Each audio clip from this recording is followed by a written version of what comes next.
Vereniging atau Perhimpunan Indonesia didirikan pada 1908 oleh para mahasiswa dari berbagai perguruan tinggi di Belanda.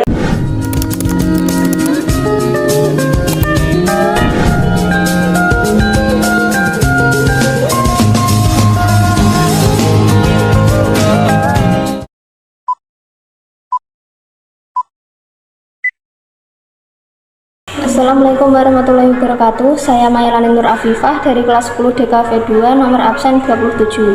Saya akan menjelaskan tentang sejarah organisasi Indische Vereniging. Berbagai organisasi dibentuk selama pergerakan nasional untuk melepaskan Indonesia dari penjajahan Belanda.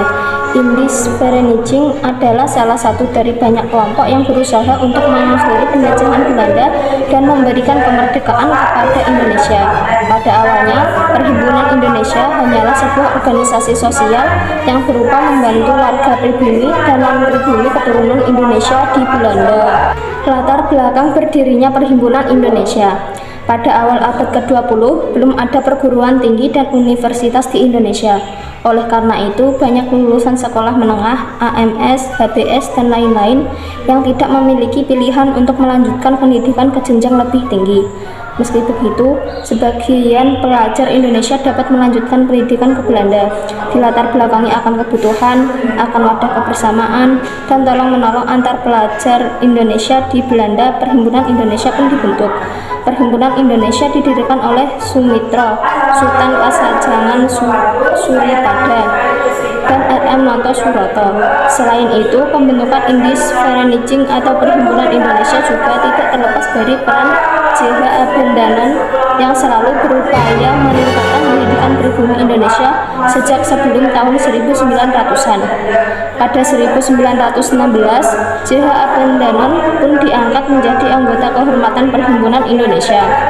Hal ini menunjukkan betapa Indische Vereniging sangat menghargai J.H. Abendanon, meskipun ia tidak memiliki kemampuan berbahasa Indonesia.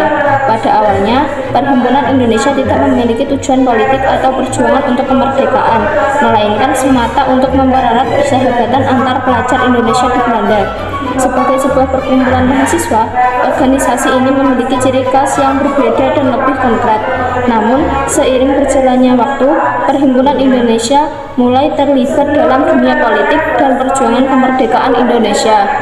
Awal mula dan tujuan Indische Vereniging.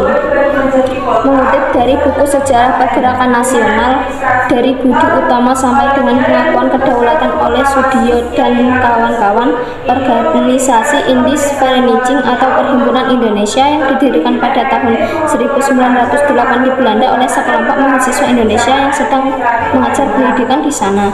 Indische Vereniging didirikan dengan tujuan utama sebagai wadah untuk berkumpulnya para mahasiswa Indonesia di Belanda. Salah satu tujuan utamanya adalah mempersatukan pemikiran dan pandangan mereka dalam upaya pergerakan kemerdekaan Indonesia. Pada awalnya, mereka tidak aktif dalam politik dan lebih fokus pada pendidikan dan perkembangan pribadi. Pada awalnya, organisasi ini hanya berfokus pada bidang sosial. Karena pemerintah Belanda sangat ketat dan mengawasi aktivitas politik di Belanda dan Indonesia, mahasiswa Indonesia di Belanda merasa takut untuk terlibat dalam pergerakan politik yang terorganisir.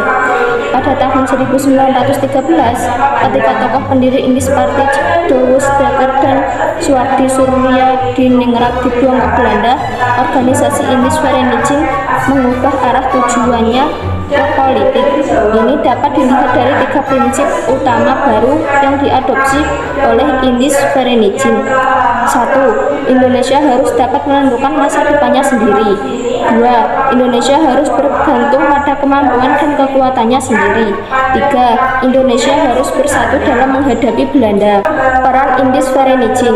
Pada tahun 1925, Indische Vereniging berubah menjadi Perhimpunan Indonesia dengan tujuan mencapai kemerdekaan Indonesia. Mengutip dari jurnal milik Atikoh dan Sardiman berjudul Perhimpunan Indonesia sebagai Organisasi Pergerakan Indonesia yang Revolusioner 1922 sampai 1930 yang dipublikasikan dalam jurnal Risalah, berikut adalah peran dari Perhimpunan Indonesia. 1. Kongres Liga Demokrasi Perdamaian Internasional di Paris. 2. Kongres Demokrasi Internasional. 3. Kongres menentang imperialisme dan penindasan kolonial. 4. Kongres Liga Wanita Internasional. 5. Propaganda ke tanah air. Akhir organisasi dan dikuasai komunis. Pada 1926, Muhammad Hatta diangkat menjadi Ketua Perhimpunan Indonesia atau Indis Vereniging. Di bawah kepemimpinannya, PI memperlihatkan perubahan. PI lebih banyak memperhatikan perkembangan pergerakan nasional di Indonesia dengan memberikan banyak komentar di media massa di Indonesia. Semaun dari PKI datang kepada Hatta sebagai pimpinan PI untuk menawarkan pimpinan pergerakan nasional secara umum kepada PI. Stalin membatalkan keinginan Semaun dan sebelumnya Hatta memang belum bisa percaya pada PKI. Pada masa kepemimpinannya, majalah PI yakni Indonesia Merdeka banyak disita pihak kepolisian. Maka masuknya majalah ini dengan cara penyelundupan. Sekian penjelasan dari saya. Apabila ada kesalahan mohon maaf. Wassalamualaikum warahmatullahi wabarakatuh.